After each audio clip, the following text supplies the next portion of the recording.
this is sort of a follow-up to see what was accomplished, the things that were discussed, and sort of the results of the legislative session. On these specific issues, I'm just going to touch on a couple of things. I've kind of reviewed the list and not going to try to cover it all, but a couple of things. I'm always pleased to see that education and education funding are very high on the Chamber's list. This is vitally important to us as we go forward. Chamber is all about economic development. If you're familiar with my history, you know that once upon a time I was the chairman of the Polk County Chamber of Commerce. So I've personally participated in this practice, which we call economic development. And so therefore I have a real and personal understanding of just how important education is to the economic development process. So I appreciate the Chamber repeatedly, and I want to stress repeatedly because this is not the first time we've seen it on your list, stressing its support for funding of education. We did have a piece of legislation this year, House Bill 192, which passed, which sets up a committee to study our funding formula for our public schools. Chairman Brooks Coleman of the Education Committee is very interested in that and has pushed very hard for it.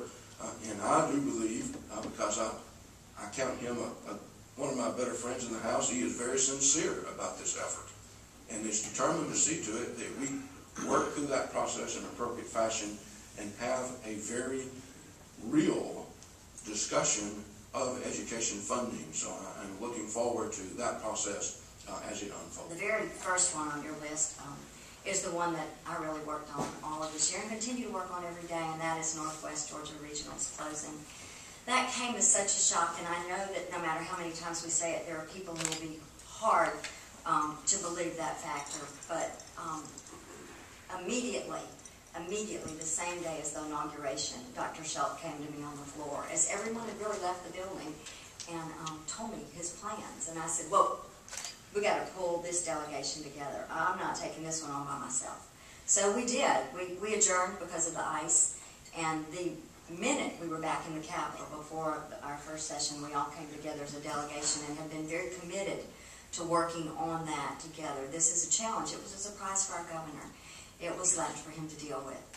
And while it may not have been the way we want to do this, it's very important. I do believe, after a lot of listening and talking and asking, that at the end of the day, our mental health service delivery has a great opportunity to be much better, to be much more personalized and much more community-oriented for people who live all across this region.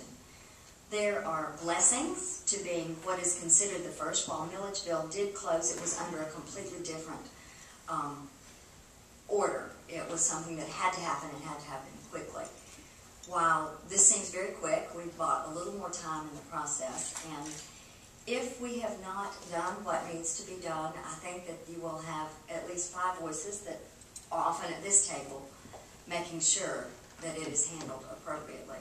It's a complicated process. I don't know anyone who is in need of mental health services or disability services that really walks away from the table very often and says, wow, that was great. Everything got done that I wanted. You know, it's a crisis from the very onset. So many people in this chamber are certainly taking a great lead, as does our city leadership through our mayor, to come together and to work on this challenge. And it will be ongoing, and it is, you know, it's very important to us. So that's the first and most important. Some of the challenges that we faced this year, you know, I like to tell stories. There's a story I heard recently, I think, that defines some of the challenges we faced in the past that weren't there this year, but it was a young boy who, him and his dad were standing at the sink in the bathroom, and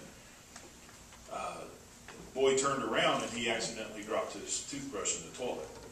And he picked it up and he started to use it, and his dad said, don't do that. He said, why? He said, look, here's what you do if that happens. He pulled out from the drawer a new toothbrush and he handed it to the son. He opened it up and gave it to him. He said, that's what you do if you drop your toothbrush in the toilet. So the boy set down the new toothbrush, he reached and grabbed another packet, he handed it to his dad, and he said, what are you doing? He said, I dropped yours in there last week. One final thing I'll bring up that has been on everybody's mind, especially as a business owner myself, is the economy and jobs. Is we wanted to take a little different focus, especially being on the Economic Development Committee. A lot of times we spend a lot of focus on bringing new business into the state of Georgia. When we look at our unemployment situation we're in right now, it's because of businesses that are already here losing money, thus laying people off. Our first level of responsibility should be to those businesses that are here. What can we do to help those businesses grow and rehire those positions that they laid off? So we took a new approach and a new structure in doing that, and I had a meeting last week with a gentleman who runs a foundation that's been very successful in what they call economic gardening.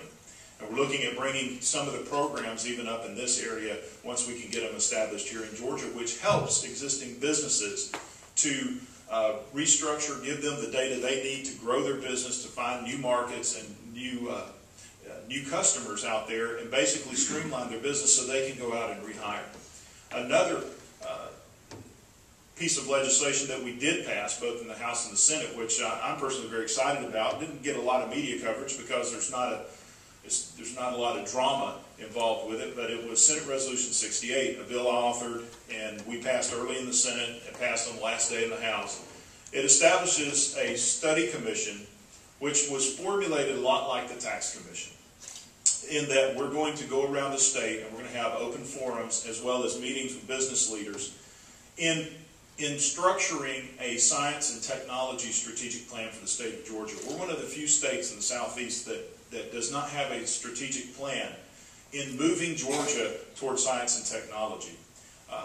In restructuring our government, we also have to restructure our economy. We've been heavily based on industry and agriculture, which we will still remain heavily, those being a heavy economic driver in this state, but also we know that science and technology is the emerging field.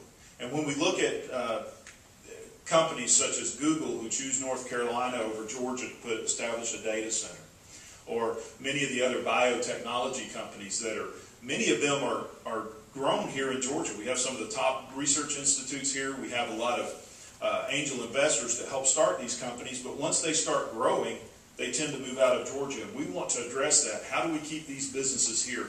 How do we as a state create an environment that creates a potential for those businesses to stay, grow, and nurture here? And if we can do that, that's an economic boost for all of If I us. could ask a question, something that is near and dear to Rome and Floyd County is finally connecting us to 411. Could we get sort of an update on how that stands, what we can do to take a shot with the puck? Let's keep working on it. What can we do to help? Yeah, that's a great question, and it's a project that's very near and dear to my heart as well, because not just from the economic development standpoint, but also from a safety standpoint. I live just north of where the current connector ends in Highway 41, and traffic is atrocious. And I had a lady call me last year during the campaign, and she just bluntly asked, "How do you stand on the 411 connector?" And she said, "Before you answer, I'm going to tell you I'm losing part of my property if that goes through." And I just told her, I said, "Ma'am, I fully support the 411 connector for various reasons." She said, "Well, I appreciate that. I'm going to vote for you because of that."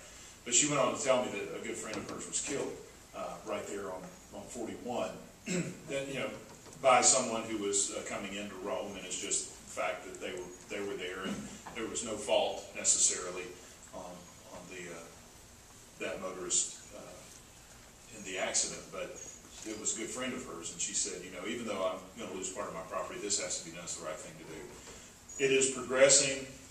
As it is now, the Rollins family is still threatening to fight, but I think they realize that when this goes to court, they're not going to be successful. I have been asked to attend a meeting with the Rollins family and some of their representatives. They wanted to do this during the session, and I just told them it wasn't a good time. I'm not sure what the purpose of the meeting was, but they're continuing to fight it. But I'm probably going to go have a meeting with them to see. I've been out to their property because it's important to hear both sides, even though I'm dead set that we have to do this road. And short of any miraculous change, there's no other way to do it other than the current route. The federal government won't pay for any routes that go further north, and that's the bottom line. And it is a very hot topic, even over Bartow County, but it's still, I'd say 3/4 of the people that I talk to support just building the connector, getting the thing done, We need it in Floyd County, it's needed in Bartow County. It's just, I mean, it's the right thing to do. There's no other way to look at it. It should have been done many years ago, and Paul Smith here with us, he championed that for years, and he can tell you what a challenge it is to get these road projects done. A proposal was brought to me early on in the session of rerouting the road down to connect with the current Highway 20 instead of going on out to I-75 and building, restructuring all the interchange right there. Took a quick look at it and did a quick consideration, and the idea was that the Highway 20 portion is already funded, and it would cut the construction costs. The concerns I had with it, one, are would we still get the federal funding because we're making a significant change to the route? Would it put it back another 5 years?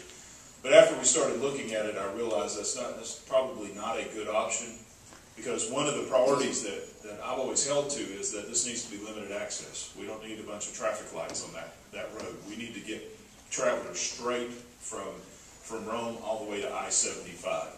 And as I looked at it, that would add 2 traffic lights, one where Georgia Highlands College campus currently is, and another one. And the other problem with that is the purpose of 411 Connector is to get people off of Highway 41 and Highway 20. And I don't see that it makes any sense just to put the connector back on one of the roads that we're already trying to clear some traffic on.